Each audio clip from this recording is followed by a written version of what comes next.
আমরা রয়েছি কাশীনাথ পান মিষ্টির দোকান এবং দইয়ের দোকানের ঠিক সামনে। এটা হচ্ছে ভীম ঘোষ লেন, আর এটা স্কটিশ চার্চের ঠিক একদম কাছাকাছি, মানে উল্টো দিকের গলি বলতে পারেন, কাছাকাছিতে রয়েছে। তো এখানেই একমাত্র সাদা মিষ্টি দই পাওয়া যায়, একদম মিষ্টি, খুব মিষ্টি সাদা দই, টক দই নয়। তো সেজন্যই আমরা আজকে এই মিষ্টি দইয়ের সন্ধানে এখানে এসেছি। তো এবং আপনাদের সঙ্গেও শেয়ার করছি, আপনাদেরকেও সঙ্গে নিয়ে এসেছি যে এখানে আপনারা আসলে এবং সকলেই এটা কিনছেন। তো সাদা মিষ্টি দই, এটা সাধারণত সব দোকানে পাওয়া যায় না, অল্প মিষ্টি থাকে, অল্প টক থাকে, এরকম পাওয়া যায়।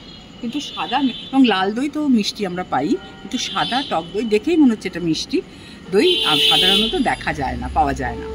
তো সেই জন্যই আমরা আজ এখানে এসেছি এবং আপনাদেরকেও সঙ্গে নিয়ে এসেছি।